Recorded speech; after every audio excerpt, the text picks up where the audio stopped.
পলক আমাকে জোর করে রেপ করতে ধরছিল, রাফি বাধা দেওয়াতে ওকে মারতেছে। শারমিনের এই মিথ্যা কথা শুনে আমি স্তব্ধ হয়ে গেলাম। আর শারমিন এই কথা বলার সাথে সাথে যে ছেলেগুলো এখানে ছিল সবাই আমাকে মারতে শুরু করলো।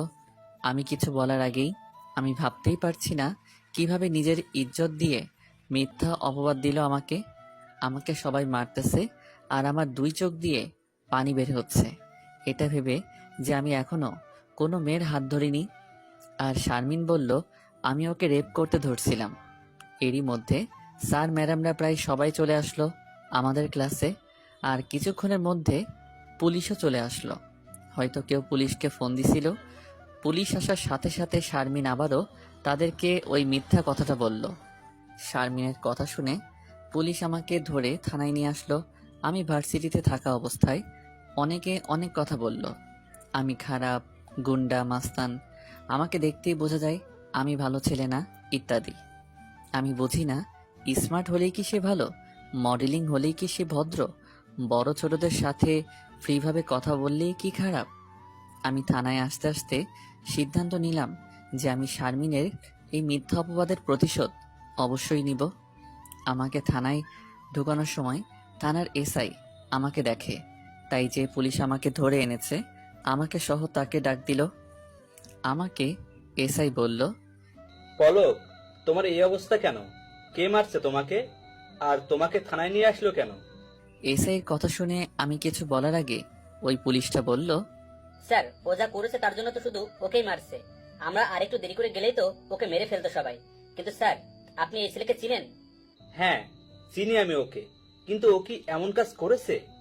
স্যার, আপনি জানেন না, ভার্সিটির চলাকালীন ক্লাসের মধ্যে একটা মেয়েকে ধর্ষণ করতে ধরছিল। একটা ছেলে বাধা দিতে আসলে তাকে এই বদমাইশ মেয়ের রক্তাক্ত করে ফেলে। তুমি কি জানো এ রেপ করতে ধরেছিল? পুলিশটি বলল, হ্যাঁ স্যার, আমি দেখেছি। মেয়েটি নিজেই বলেছে, আর মেয়েটির জামাও ছিঁড়া ছিল। কোনো মেয়ে তো নিজেকে নিয়ে মিথ্যা বলতে পারে না। এসআই আমাকে বলল, সি সি পলক, সি, তুমি এই কাজ কিভাবে করতে পারলা? আঙ্কেল পানি, বলেই ফ্লোরে পড়ে গেলাম। এসআইকে আঙ্কেল বলার কারণ হলো তিনি আমার বাবার সবচেয়ে কাছের বন্ধু। এক কথায় এসআই আর আমার বাবা বেস্ট ফ্রেন্ড। আর এসআই আমাকে ভালোভাবে জানে আমি কেমন। আমাকে সবাই মিলে মারার কারণে আমি রক্তাক্ত হই আর শরীরে কোনো শক্তি ছিল না, তাই অজ্ঞান হয়ে ফ্লোরে পড়ে যাই। আমি চোখ খুলে দেখি আমি মেডিকেলে, আমি বেডে শুয়ে আছি। এসআই আর একটা পুলিশ এক পাশে দাঁড়িয়ে আছে, আর অন্য পাশে একটা নার্স আমার শরীরের ক্ষতস্থানে মেডিসিন দিতেছে, আর আমাকে একটা স্যালাইন দেওয়া হয়েছে। আমাকে এসআই বলল, এখন ঠিক আছো তুমি? আমি বললাম, হ্যাঁ ঠিক আছে আঙ্কেল। এসআই বলল, এখন তোমার বাবাকে আমি কি বলবো? আমি এসআইকে বললাম, আঙ্কেল আমি কিছু করিনি আর আমার কোনো দোষ নেই। তোমার এই কথা কে বিশ্বাস করবে প্রমাণ ছাড়া? আর তোমার কাছে কি প্রমাণ আছে? আমি বললাম, হ্যাঁ প্রমাণ আছে। আঙ্কেল বলল, কি প্রমাণ আছে তোমার কাছে?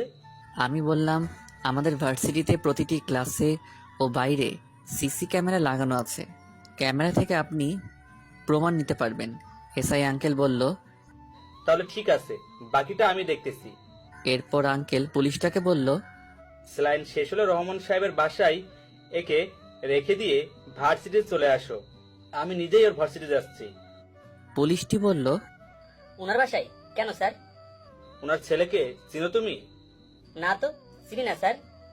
এ হলো রহমান সাহেবের ছেলে। আমার পাশে একবার তাকিয়ে বলল, কি বলেন স্যার? এটা কিভাবে সম্ভব? এত কথা না বলে আমি যা বলছি তাই করো। আঙ্কেল আমাকে বলল, তুমি বাসায় যাও, বাকিটা আমি দেখতেছি। আর তোমার বাবাকে উত্তেজিত হতে বাধা দিও। আর তুমি টেনশন করো না, আমি তো আছি।